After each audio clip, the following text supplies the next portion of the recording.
Bonjour à tous, on va voir aujourd'hui la technique de la... je trouve plus mes mots.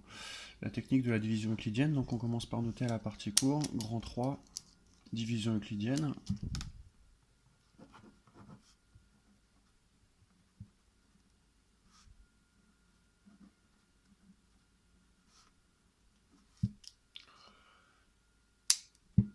La première remarque qu'on peut faire, c'est que quand on pose une division euclidienne, on obtient une forme avec un t, et que en fait la division euclidienne n'a pas qu'une seule forme, elle peut aussi s'écrire en ligne.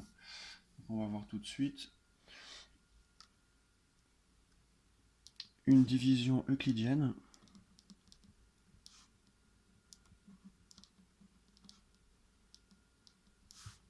c'est quoi? C'est une opération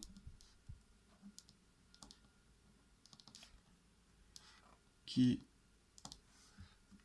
vise à partager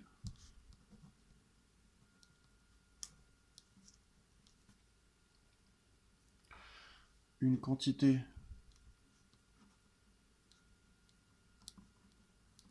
entière d'objets. Je précise que une quantité entière, c'est pour préciser que les objets ne sont pas divisibles. C'est-à-dire, on peut partager des balles, on ne peut pas partager des balles, donc on va compter et partager un groupe, un paquet de ballons ou de bonbons. Et chaque ballon ne peut pas être coupé en deux, chaque bonbon ne peut pas être coupé en deux, chaque œuf ne peut pas être coupé en deux. À distinguer avec la division décimale, où par exemple on va diviser des euros, et là les euros peuvent être partagés en centimes. Ils peuvent être partagés en centimes. Donc la division euclidienne vise à partager une quantité d'objets entière en parts égales.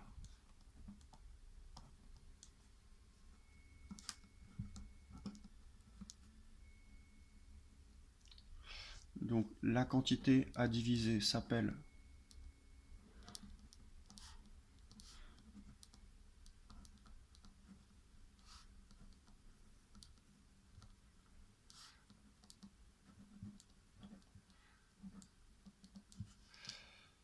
le dividende.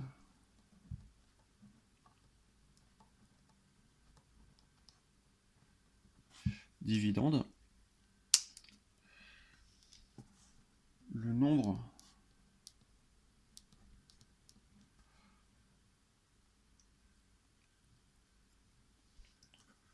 avec lequel on doit partager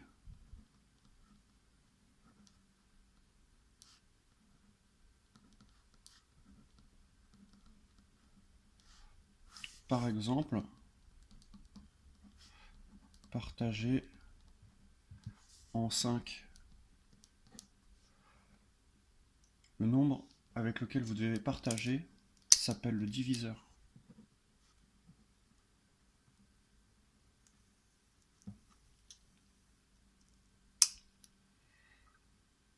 Le résultat de ce partage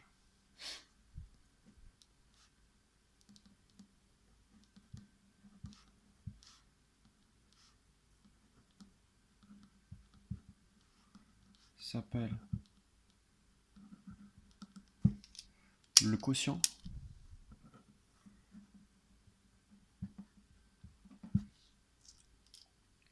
Je rappelle que le quotient dans la division euclidienne est un nombre entier.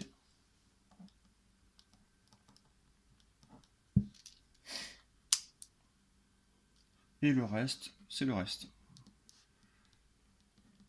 Le reste qu'on ne peut plus partager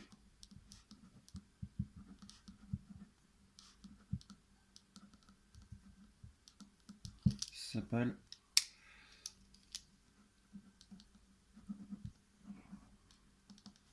le reste.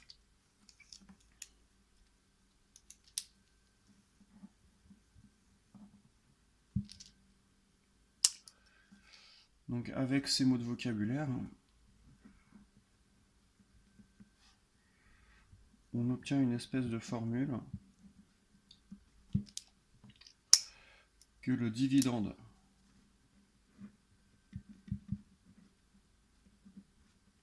est égal au quotient fois le diviseur, ou diviseur fois quotient, ce qui revient même, puisque la multiplication, je rappelle qu'elle est commutative, plus le reste. En sixième, je rappelle qu'on n'a pas vu les règles de priorité d'opération, donc on est obligé de rajouter des parenthèses. En cinquième, on verra que les parenthèses ne sont pas obligatoires dans ce cas-là précis.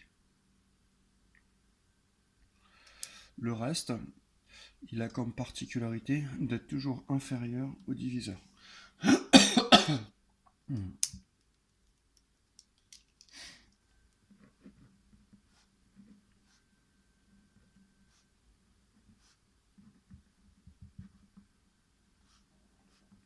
Inférieur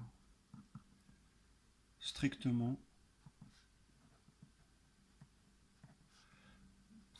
au diviseur.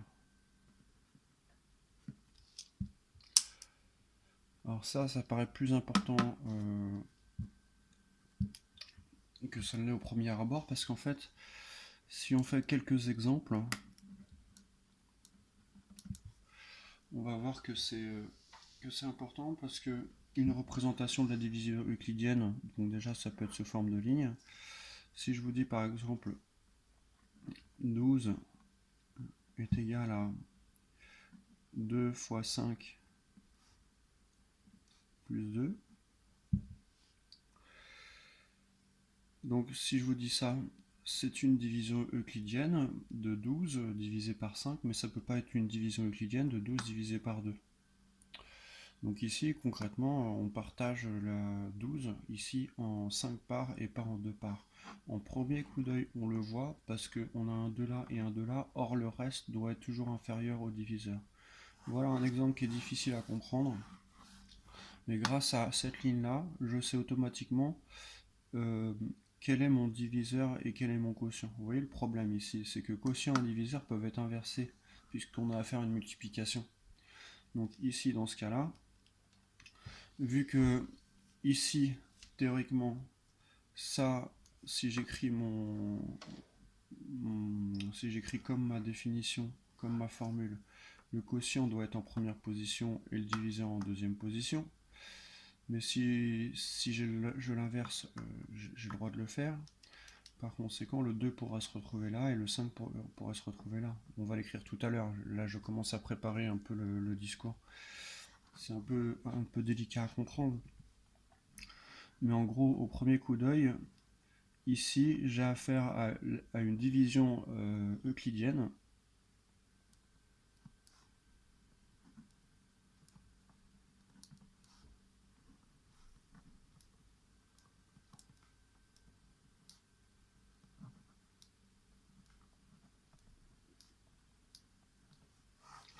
De 12 par 5.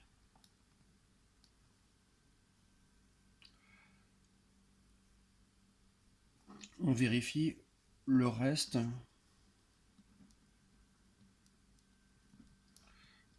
est bien inférieur à 5 le diviseur.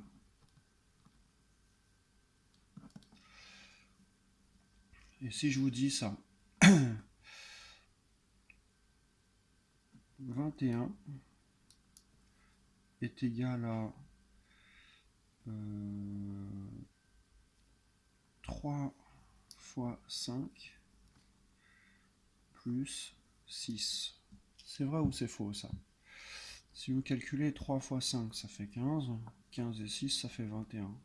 Pourtant, cette ligne-là n'est pas une division euclidienne de 21 par 5 ou de 21 par 3.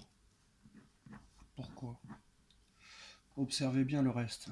Le reste, il est plus grand que 5 et que 3. Donc le reste, d'après ma remarque ici, en point d'exclamation, le reste doit toujours être inférieur strictement au diviseur. Ici, le reste, c'est toujours le nombre qui est additionné. On en est certain, c'est le seul d'ailleurs qu'on est certain.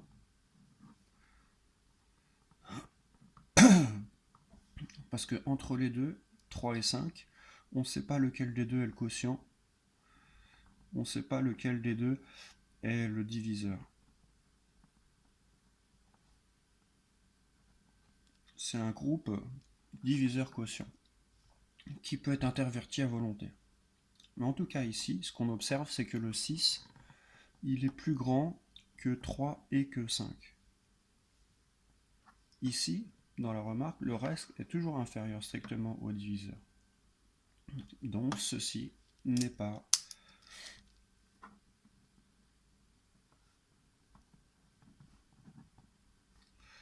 la division euclidienne,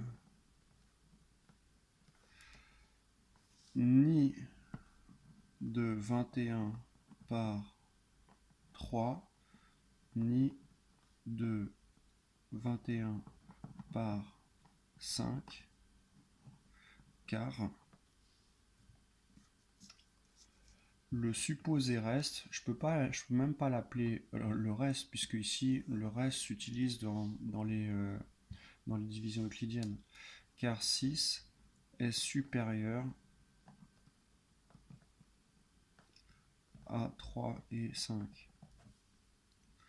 Donc vous voyez, si dans mon brouillon j'ai utilisé le vocabulaire quotient diviseur, ici j'ai utilisé le vocabulaire reste, théoriquement j'ai même pas le droit d'écrire ce vocabulaire là, puisque ici dès la première ligne, je n'ai pas une division euclidienne.